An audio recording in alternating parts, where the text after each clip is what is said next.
ये इस प्रकार का इंटरफेस आएगा और सर्च बार में हम लोग मानव संपदा लिख देते हैं और उसको फिर सर्च कर लेते हैं।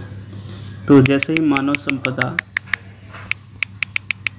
लेकर के सर्च करेंगे वैसे देखते हैं किस प्रकार का इंटरफेस हमारे सामने खुलता है। ये खुलेगा और इसमें क्या करें, सबसे पहली वाली जो वेबसाइट है मानव संपदा उसको हम क्लिक करके ओपन करते हैं और जैसे ही ओपन करते हैं वैसे ही हम इस प्लेटफॉर्म पर पहुंच जाएंगे। अब यहाँ पर लॉगिन करने के बाद में सीधे अंदर पहुँचते हैं। तो लॉगिन करने के लिए इस पर क्लिक करेंगे। क्लिक करने के बाद में यहाँ से आप अपना डिपार्टमेंट चुनें, उसके बाद में आईडी और पासवर्ड कैप्चा कोड डालने के बाद में लॉगिन करें। तो ये हम करने के बाद में आपको पुनः मिलते हैं यहीं पर।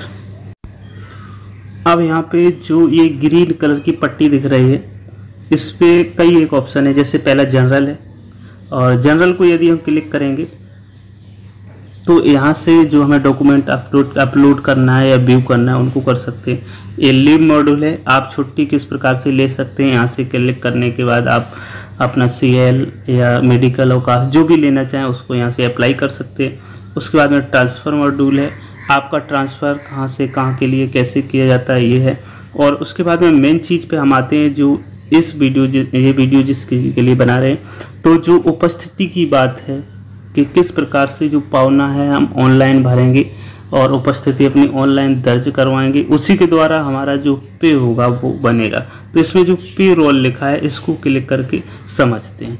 तो जैसे ही पे रोल पर हम क्लिक करेंगे उसमें 2 ऑप्शन खुलेंगे, पहला बेसिक एजुकेशन, दूसरा सैलरी स्लिप।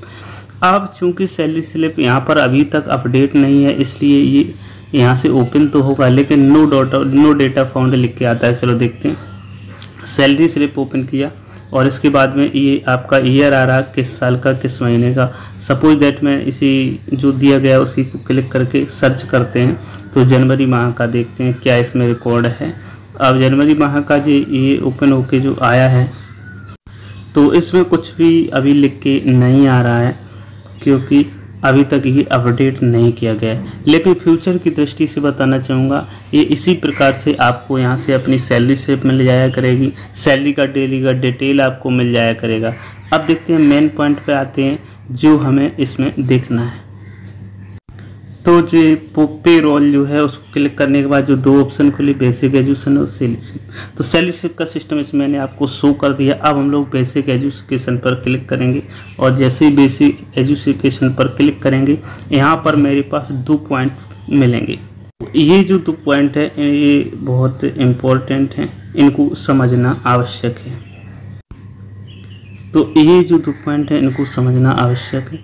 पहला है सैलरी स्लिप यहाँ से और दूसरा है अटेंडेंस।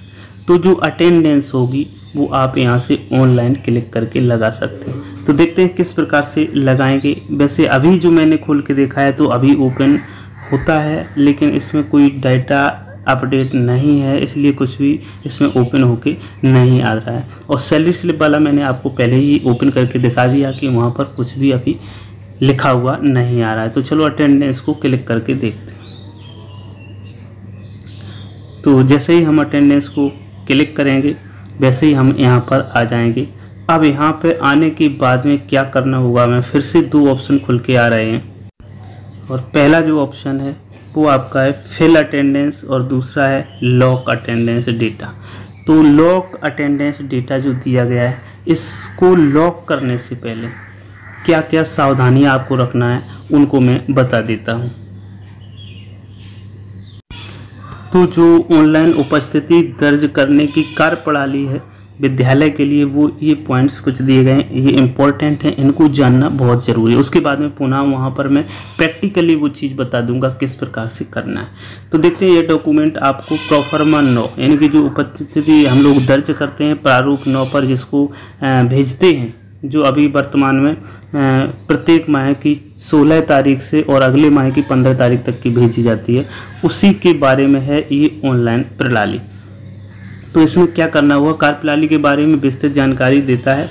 कृपया इस डॉक्यूमेंट को ध्यान से पढ़ें और सुझाव को दर्ज करने के लिए अपने BRC से संपर्क करें। यदि इसमें कोई आप सुझाव देना चाहते हैं या इसमें कोई परिवर्तन कराना चाहते हैं तो आप अपने BRC में इसको दे सकते हैं। तो पहला पॉइंट है कृपया उन कर्मचारियों का डेटा सही भरें जिन्होंने पहले से ही अवकाश के लिए आवेदन किया है और उनका अवकाश स्वीकृत हो चुका है। फिर ऐसे कर्मचारी जिन्होंने अवकाश के लिए आवेदन किया है लेकिन उनका अवकाश अस्वीकृत हो गया है या जिन्होंने अवकाश का आवेदन नहीं किया है वे अवकाश पर चले गए हैं। जिन कर्मचारियों ने कोई भी अवकाश नहीं लिया है और वे माह के सभी दिन उपस्थित रहे हैं उन सभी कर्मचारियों का अटेंडेंस डेटा भरना है इसके द्वारा। और भरना है जो आपको बहुत ही सोच समझ के देख के ध्यान से भरना है क्योंकि किसी का डेटा गलत नहीं होना चाहिए। अब देखते हैं पॉइंट नंबर 2। तो जो पॉइंट नंबर 2 है उसमें देख तो क्या दिया गया है, प्रत्येक माह का अटेंडेंस डेटा लॉक हो जाने के बाद किसी प्रकार का कोई परिवर्तन नहीं किया जा सकेगा, इसलिए जो डेटा है उसको लॉक करने से पहले अच्छी तरह से जांच लें, उसके बाद ही लॉक करें। ये दूसरा पॉइंट है। दोनों पॉइंट ये इम्पोर्टेंट है और तीसरा पॉइंट भी बिल्कुल बहुत ही इम्पोर्टेंट है। किसी माह में अगर कोई भी कर्मचारी अनुपस्थित ना हुआ हो तो आप उस माह का अटेंडेंस डेटा लॉक करेंगे। मतलब कोई अनुपस्थित नहीं है तो उसका भी डेटा जो है उस माह का वो लॉक होगा, लेकिन बहुत सावधानी से, किसी प्रकार की कोई गलती इसमें नहीं होनी चाहिए क्योंकि एक बार यदि आपने डेटा को लॉक कर दिया तो उसमें कोई भी करेक्शन नहीं हो सकता है। अब जो मैंने अभी तक के स्टेप बताए हैं वो सभी स्टेप इसमें वही दिए गए हैं। जैसे स्टेप 1 में क्या है, EHRMS ID का उपयोग करके मानव संपदा पोर्टल पर लॉगिन करना होगा। मानव संपदा पोर्टल पर लॉगिन करने के पश्चात आपकी स्क्रीन पर आपके नाम के नीचे हरे पट्टी वाले, जिसको मैं सब नेविगेशन बार के रूप में जानते हैं, उसके ऊपर उपलब्ध पेरोल टैब का चुनाव करें। इस टैब पर पेरोल मतलब पेरोल, इस टैब पर क्लिक करने के पश्चात ड्रॉप डाउन खुलेगा जिसमें बेसिक एजुकेशन और पेरोल नाम का एक लिंक दिखाई देगा, उसको लिंक करके क्लिक करें। तो ये हम आपको दिखा चुके हैं और कहाँ तक पहुँच चुके हैं ये दोनों पॉइंट्स हम आपको शो करा चुके हैं उसमें, अटेंडेंस और सैलरी स्लिप वाला। तो यहाँ से आप अपनी सैलरी स्लिप को प्रिंट कर सकते हैं और अटेंडेंस को कर सकते हैं, कर्मचारी की उपस्थिति को दर्ज कर सकते हैं। ये पेरोल डैशबोर्ड कहा जाता है। अब देखते हैं और क्या हम लोग देख चुके हैं। यहाँ पर हम लोग फिल अटेंडेंस और लॉक अटेंडेंस की बात वहाँ पर कर रहे थे। तो पहला पॉइंट जो है अटेंडेंस भरें, यानी कि फिल अटेंडेंस। तो इसको किस प्रकार से भरना है उसके बारे में हम लोग समझ लेते हैं। तो ये जो नीचे लिखा है कि जो तीसरा स्टेप है, चित्र में 2 टैब दिखाई गए हैं जिनका उपयोग एक एक करके उपयोग करना है। इन दोनों टैब में से आपको सबसे पहले फिल अटेंडेंस, जो इसमें फिल अटेंडेंस लिखा हुआ है, उसको क्लिक करना होगा और इस टिप का चुनाव करने से आप अपने विद्यालय के सभी कर्मचारियों की उपस्थिति या अनुपस्थिति का डेटा भर पाएंगे। तो और इसमें क्या कर पाएंगे, इस टैब पर क्लिक करने के पश्चात आपके स्क्रीन पर आपके स्कूल के अंतर्गत आने वाली सभी कर्मचारियों की सूची दिखाई देने लगेगी, जैसा कि नीचे अभी हम चित्र में आपको दिखा रहे हैं। तो उसमें क्या क्या चीज़ें शो हो रही हैं देखते हैं। तो इस प्रकार से आपका जो, जैसे ही आप इसको क्लिक करेंगे फिल अटेंडेंस, तो उसमें ये कर्मचारियों के नाम आ जाएंगे क्रम से और उसमें आप ऐड या एडिट अटेंडेंस कर सकते हैं, यहाँ से ऐड कर सकते हैं। तो ये लिंक आपको पीछे जो रेड में शो हो रही हैं इनके द्वारा। साथ ही ये जो कर्मचारियों की सूची है, ये आपके विद्यालय में कितने हैं वो सभी की सूची आएगी। यदि कम ज़्यादा है तो आप उनमें BRC से संपर्क कर सकते हैं। तो अब चलो हम प्रैक्टिकली उसी पे जाकर के इसको दिखाते हैं जहाँ पर हम लोग अभी देख रहे थे। देखते हैं सबसे पहले फिल अटेंडेंस, इसी की बात हम लोग अभी कर रहे थे, फिल अटेंडेंस, और दूसरा पॉइंट है लॉक अटेंडेंस। तो सबसे पहले फिल अटेंडेंस को क्लिक करके देखते हैं क्या अभी इसमें डेटा पूरा सभी जो आपके कर्मचारी हैं उनका आ रहा है या नहीं आ रहा है। तो इसको स्क्रॉल करते हैं। जी हाँ, तो इस प्रकार का ये आपको डाटा मिलेगा।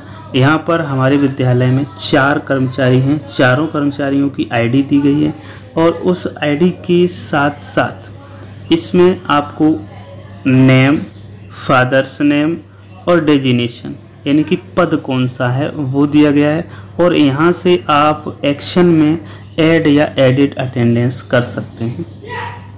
प्रैक्टिकली ये हम आपको दिखा रहे हैं अपनी आईडी के द्वारा खोल करके, जबकि वो डेमो था जो अभी हम पीडीएफ में आपको दिखा रहे थे। अब इसको किस प्रकार से फिल करना है और यहाँ पर कितने कर्मचारियों को मैक्सिमम दिखाया जाएगा, तो मैक्सिमम जो एंट्री होगी वो 10 कर्मचारियों की होगी। तो इस प्रकार से आप यहाँ से एडिट कर सकते हैं। चलो एक को क्लिक करके देखते हैं। सबसे पहले तो इसमें क्या शो हो रहा है उसको देखते हैं।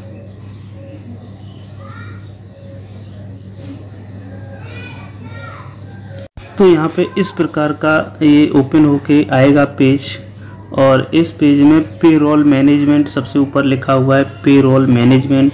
उसके बाद में अटेंडेंस फ्रॉम किस तारीख से लेके किस तारीख तक की इसमें दी गई है, तो 21/6 से लेके 20/7 तक की इसमें अटेंडेंस भरनी है, फिल करनी है। और उसके बाद में क्या दिया गया है, अश्विनी कुमार सिंह, मतलब इसमें जो टीचर्स नेम हैं और उनका जो पद है वो दिया गया है।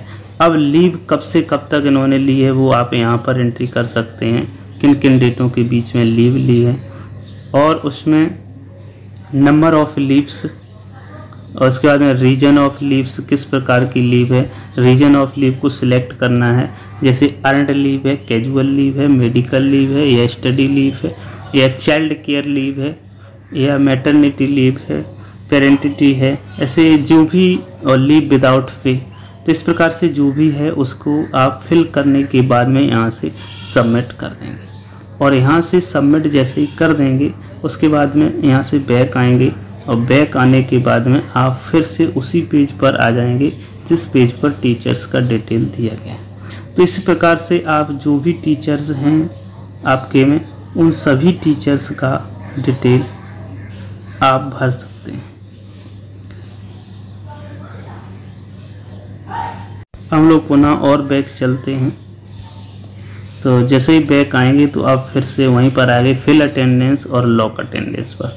अब लॉक अटेंडेंस को हम लोग क्लिक करते हैं, और जैसे ही लॉक अटेंडेंस को क्लिक करेंगे वैसे ही आपके सामने इस प्रकार का इंटरफेस आएगा। इसमें टीचर्स के आईडी, टीचर्स के स्कूल और टीचर्स का नेम और पद और तारीख के इतनी तारीख से इतनी तारीख तक के बीच में लीव कितनी ली गई हैं, कितने दिन छुट्टियां मिली हैं और कितने दिन उपस्थित रहे, प्रेजेंट डेट, वो सभी इसमें एंट्री होगी। तो जैसे इसको हम जूम करके देखते हैं, ये देखते हैं सब ऑल डेज प्रेजेंट अभी तक इसमें शो हो रहा है, क्योंकि यहाँ पर कोई छुट्टी ऑनलाइन नहीं ली गई। उसके बाद में रीजन, नो रीज लीव, नो लीव, उसके बाद में रिमार्क ऑल डे प्रेजेंट। इसी प्रकार से अभी सभी में आ रहा है क्योंकि इसमें कोई छुट्टी नहीं ली गई है।